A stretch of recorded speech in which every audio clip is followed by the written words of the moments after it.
They had no business winning.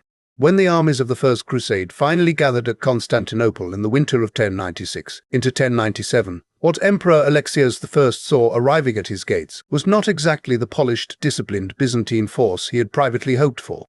What he got instead was a collection of proud, quarrelsome, land-hungry feudal lords, each commanding their own armies, each harboring their own agendas, and none of them particularly interested in taking orders from anyone, least of all each other.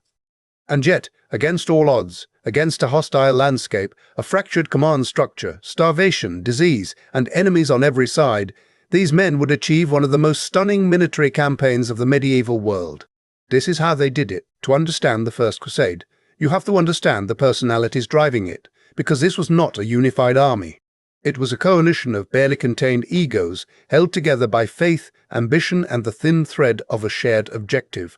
Raymond IV of Toulouse was the oldest of the major leaders and arguably the most genuinely pious. He was wealthy, experienced, and deeply committed to the crusading ideal, but he was also proud, stubborn, and almost pathologically incapable of compromise. He believed, not without reason, that he deserved overall command. Almost nobody else agreed. Godfrey of Bouillon, Duke of Lower Lorraine, was perhaps the most celebrated figure in the popular imagination, a tall, fair-haired warrior whose reputation for personal bravery was unimpeachable. But Godfrey was not a political animal, he was a soldier, not a strategist, and his authority rested more on his image than his actual power base. Then there was Hugh of Vermandois, brother to the King of France, who brought more prestige than troops, and Adhemar of Lepoy, the papal legate, the closest thing the Crusade had to a spiritual centre of gravity, a man whose diplomatic patience would be tested almost beyond breaking point by the men he rode alongside.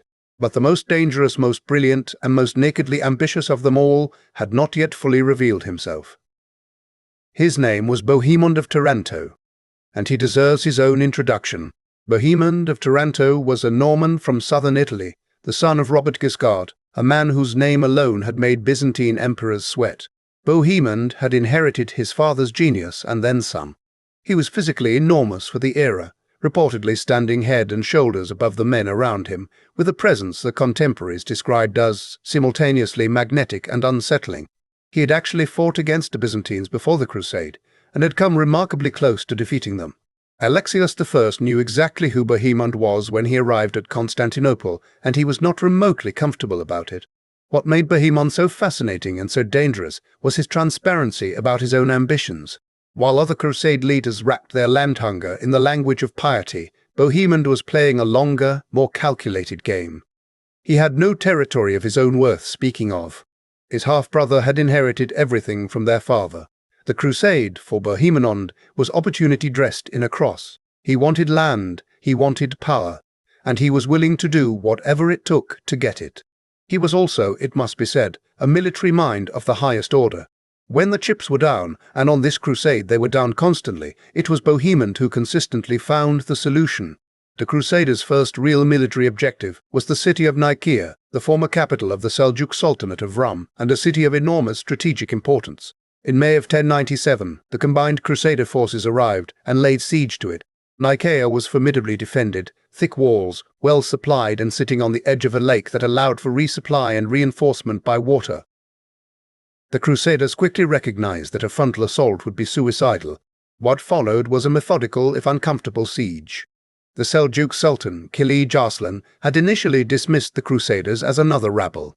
He had, after all, watched the People's Crusade stumble into Anatolia months earlier and annihilate itself. He learned his mistake when he marched to relieve Nicaea, and his relief force was shattered by the Crusaders in open battle. It was a significant early proof of concept. These were not pilgrims in arms, these were professional warriors. But the city itself held. It was Alexios who ultimately resolved the situation. Byzantine ships were hauled overland and launched onto the lake, cutting off the final supply route. Nicaea's garrison, seeing the game was up, quietly surrendered directly to the Byzantines, bypassing the Crusaders entirely. The city was handed back to the empire, and the Crusaders received their payment in gold and gifts rather than the plunder they had been counting on. It was an early lesson in how complicated the Crusader-Byzantine relationship was going to be. Alexios needed them to fight. He did not necessarily want them to win too much. 3 weeks after Nicaea, The Crusaders were marching inland through the brutal Anatolian plateau when the campaign nearly ended before it had properly begun. Bohemond was leading the vanguard, the forward column, when Kilij Arslan struck. The Sultan had learned from Nicaea. He had gathered a far larger force, and he hit Bohemond's column with everything he had. Thousands of mounted Turkish archers descended, encircling the Normans in a killing ground near the town of Dorylaeum, pouring arrows into the Crusader ranks with the kind of rapid, mobile warfare the Europeans had never encountered at this scale. The Turks did not stand and fight. They circled, they shot, they pulled back, they circled again. Horses screamed. Crusaders fell. The formation threatened to collapse entirely. Bohemond did something that revealed exactly the kind of commander he was. Rather than attempting to break out, which would have meant fragmentation and massacre, he ordered his men to hold their ground and form a tight defensive perimeter.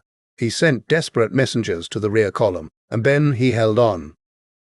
For hours they held. When the main Crusader force, under Godfrey and Raymond, finally arrived and slammed into the Turkish flank, the battle reversed almost instantly. The Seljuk cavalry, designed for mobility and harassment rather than sustained pitched battle, could not withstand the heavy charge of Frankish knights. Kilij Arslan's army broke and scattered. Dorylaeum was the first truly decisive engagement of the Crusade. It established that the Turks could be beaten in the open field, and it cemented, quietly, the understanding that Bohemon's battlefield judgment was something the whole enterprise depended on. The road into the heart of the Middle East was now open.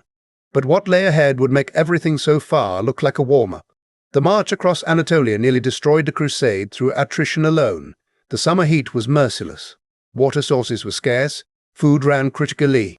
Horses, the lifeblood of a medieval army's striking power, died in their thousands. The knights reduced to using oxen as pack animals, cutting a grimly humbling figure for men who had ridden into Constantinople as the pride of European chivalry.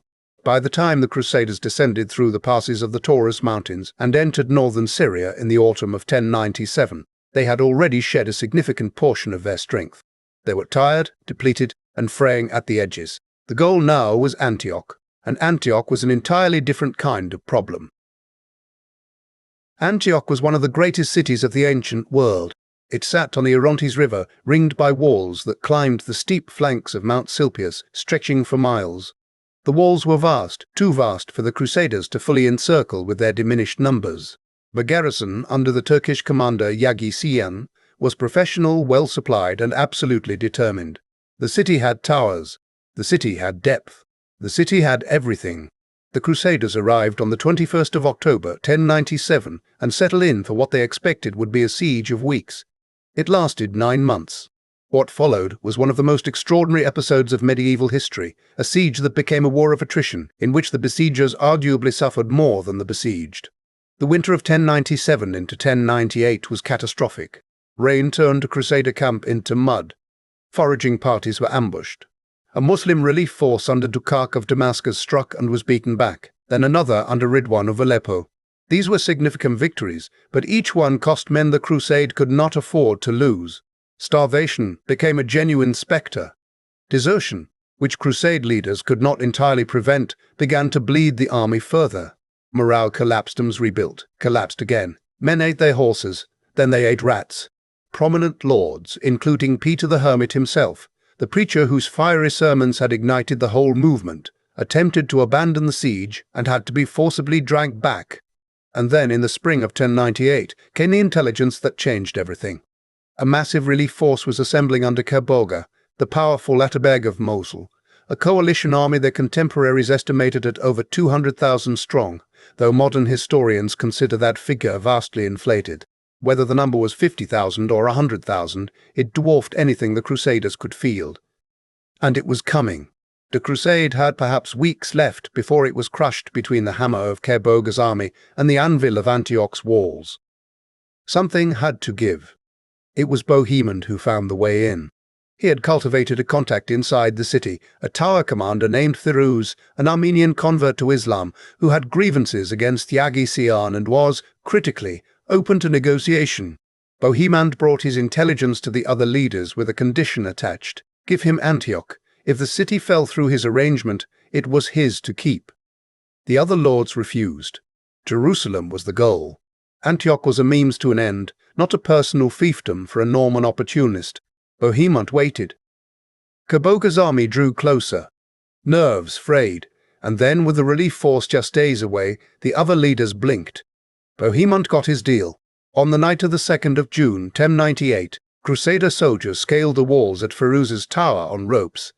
The tower was opened from within. By dawn, the Crusaders were inside Antioch, and the city became a slaughterhouse. The garrison, caught off guard and unable to mount a coherent defense, was cut down in the streets. Yaghi-Siyan fled and was killed by local peasants. Antioch fell. But their triumph lasted barely a day. Kerbogha arrived, and now it was the Crusaders who were trapped inside the city they had just seized, besieged, starving, and surrounded. What happened next? The discovery of the Holy Lance, the desperate sortie, and the miracle that the Crusaders themselves could barely explain. That is a story for the next episode. What this episode of The Crusade reveals is something timeless about the nature of history's most improbable victories. They are never clean, they are never inevitable. They are won by flawed men making ruthless decisions in impossible circumstances, men like Bohemond, who never pretended to be anything other than what he was, and who may, for that very reason, have saved the entire enterprise. The Holy Land was not yet in sight, but for the first time it felt reachable. Next episode, The Fall of Jerusalem.